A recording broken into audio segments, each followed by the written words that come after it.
right. It is first thing in the morning. It is bright and early, and apparently last night the trailer for the new Joker movie dropped.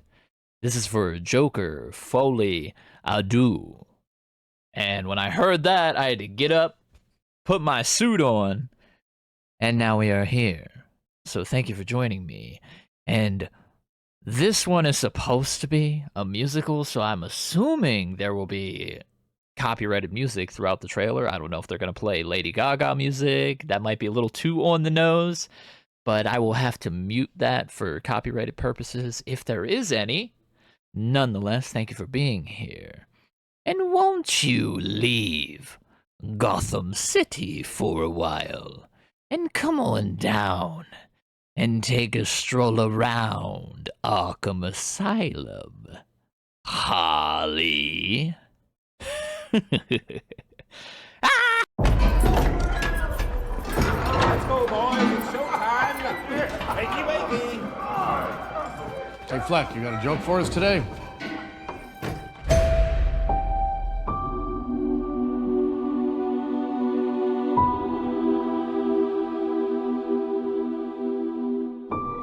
We use music to make us whole,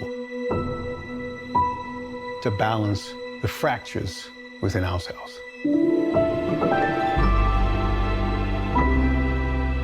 I'm nobody. I haven't done anything with my life like you have.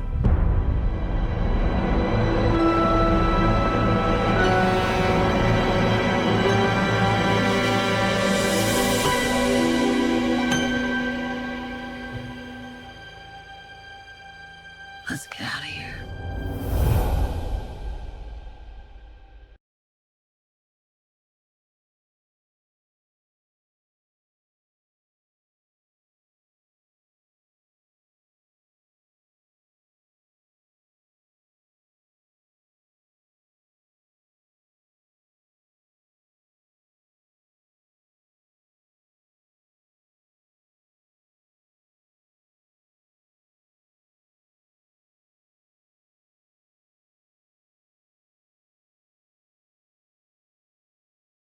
What's changed, Arthur? I'll tell you what's changed. I'm not alone anymore.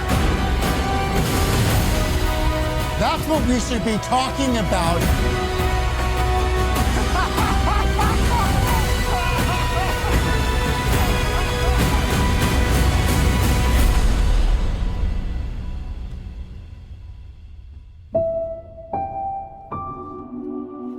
I want to see the real you.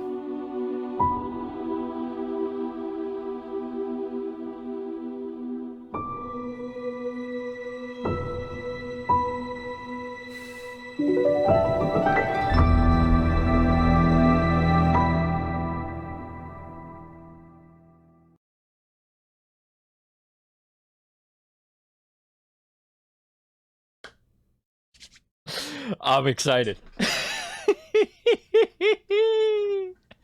I am excited.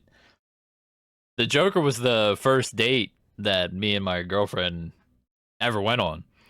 And now there's a sequel, and she is a big musical fan.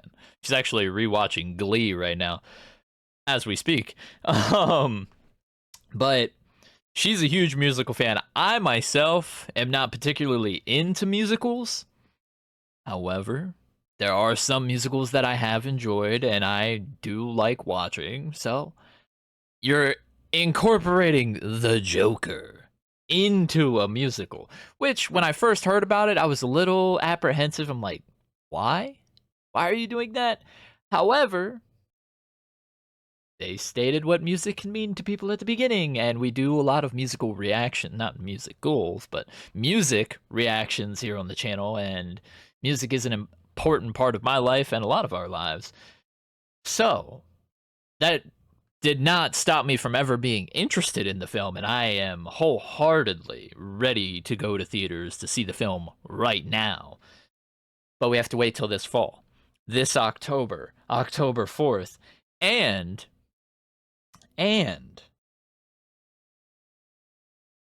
The Penguin is releasing around this time. We also checked out the Penguin trailer, so if you haven't seen that, I'll link it here somewhere near the end of the video.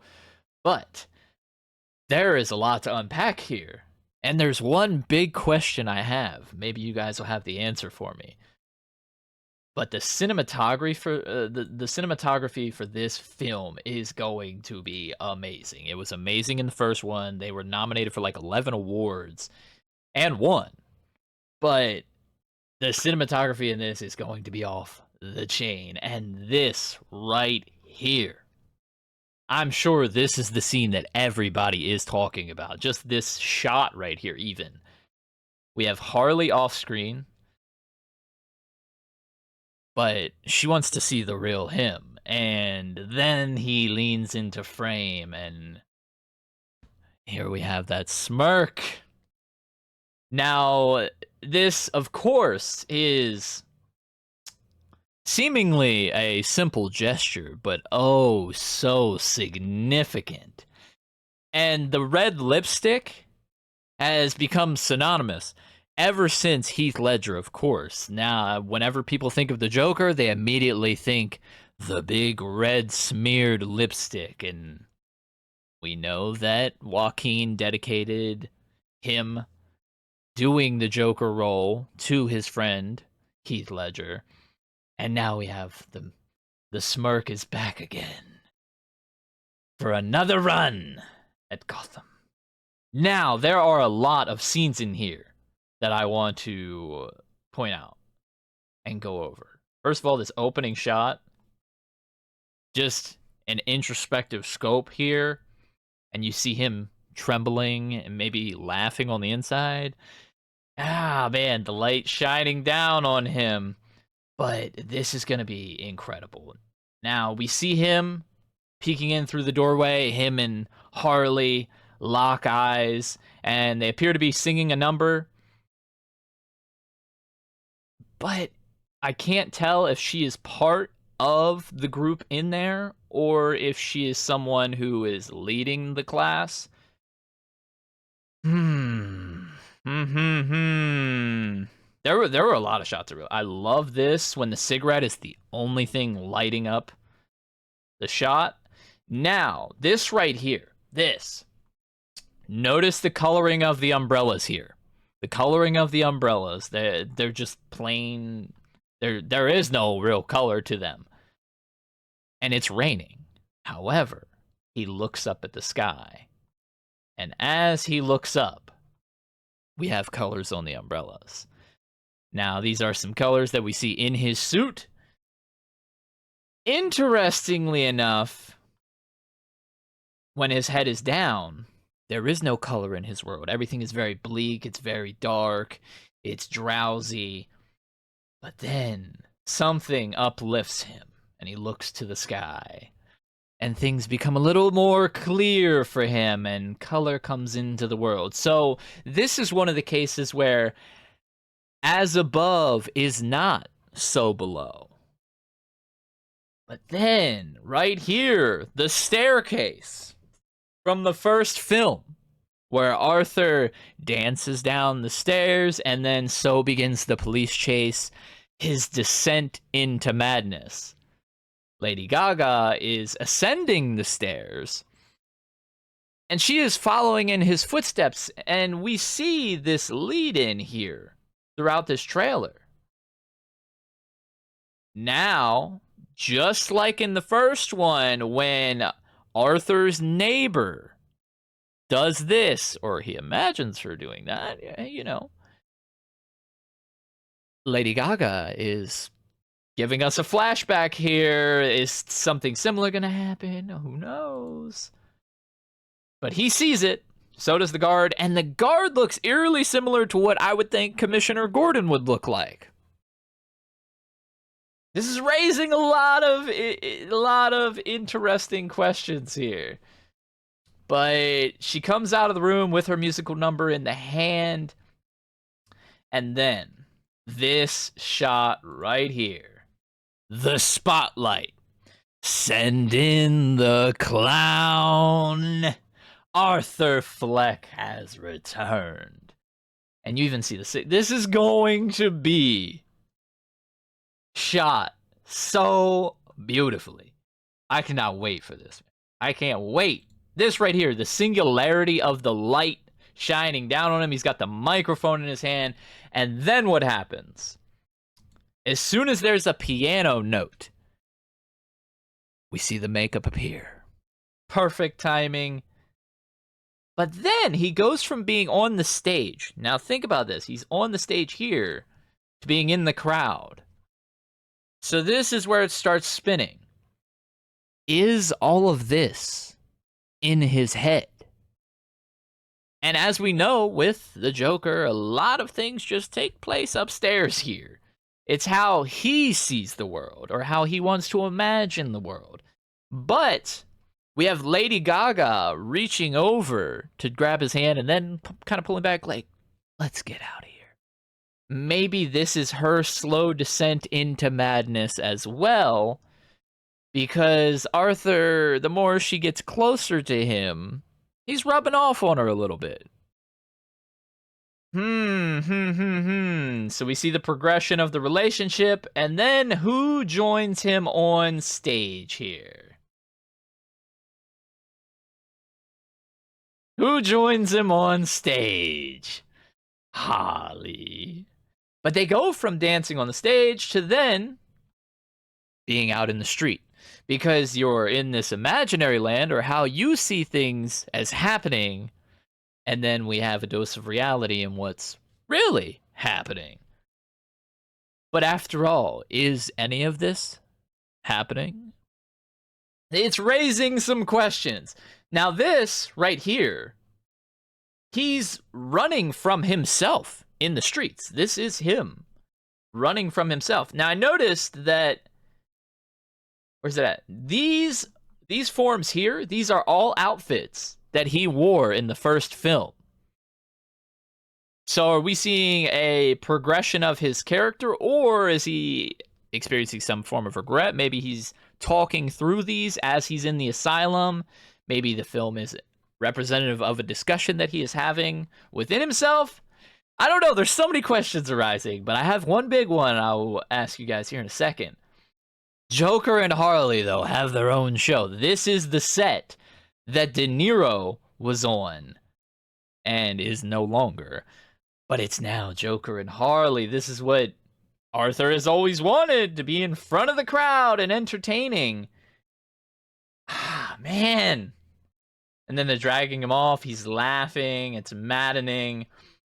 But, yes, Gaga. Goo for Gaga.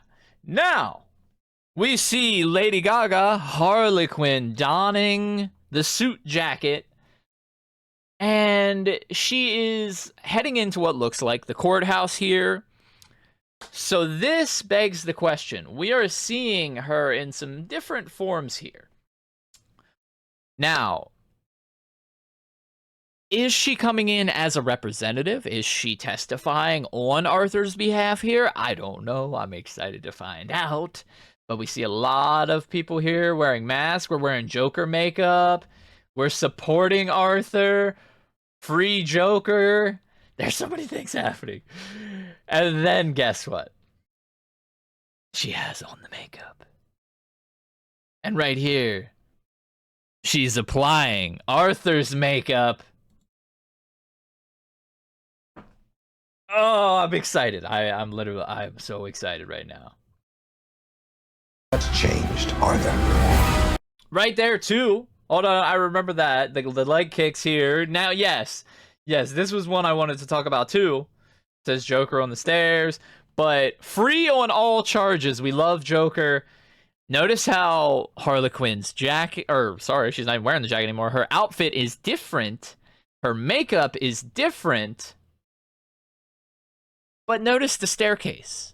They are descending down the stairs, and what is Joker doing? The dance number that he did in the first film. Who is joining him now? Harley Quinn. Is this their descent into madness together? So many questions arising. I'll tell you what's changed. We are alone. Look, oh my goodness. They're getting married. Oh, and there's a Hotel Arkham. There is vacancy. There's definitely some room upstairs. But this one, the trauma, just smearing the makeup, just like when Arthur was applying his makeup and it got a little haywire. But you know what I noticed about this? Look at the way she's applying her makeup here. And then look at Brandon Lee from The Crow. I mean, we do have a new Crow film coming out this year too. Although it's not what anybody expected, and we broke that down. But, oh, come on. So, some things to note. I probably would have to mute some of these parts, but at the beginning, there was a piano number, and the way the keys were playing, it sounded like Willy Wonka and Gene Wilder. It sounded like pure imagination. At least that's what I thought we were about to get. But maybe that's the lead-in. Maybe that's the clue, because then they go into what the world needs now is love, sweet love. And we have Joker and Harley together again. Reunited, and it feels so good. The cinematography is going to be amazing. I even for a musical, I don't imagine that's going to encompass a huge part of the film, but there will be musical numbers. Now, I don't know how much of the film that's going to take up, because there is portions that are going to need to be discussed without music to really set the tone, just like the first film. But the pure imagination, I think they let in with that, because is this all in his head? I know some of it is. It always is. Now, here's the big question that I have for everyone. And you can let me know your thoughts down in the comments about this. But my big question is, who is Harley? Is she a psychiatrist at Arkham Asylum who's perhaps maybe sent to get closer to Arthur because nobody else can? Maybe she's going a little undercover in a sense. Maybe she's acting as one of the patients. Or is she really an inmate there? Who knows? I mean, she is crazy. Or, you know, the Joker makes her that way. Now, is Harley even there? Who is Harley? You guys let me know your thoughts down in the comments. What is Harley? What's her role in this? Pure imagination. But either way, you guys let me know your thoughts down in the comments. I am thrilled about this. I am ready to go to the theaters with my girl to see this right now. And I'm sure we will both enjoy it for different reasons, as you might. And I'm sure there's a lot of people who say, well, it doesn't matter because Heath Ledger did it better. And the fact remains that the best Joker ever is Mark Hamill. But either way, I love all the interpretations and all the incarnations of the Joker. And so let me know your thoughts down in the comments. I will see you guys in the next one. I appreciate you tuning in. Hopefully this was a good start to your day, as it was for me. I'll see you guys around, maybe in Arkham Asylum.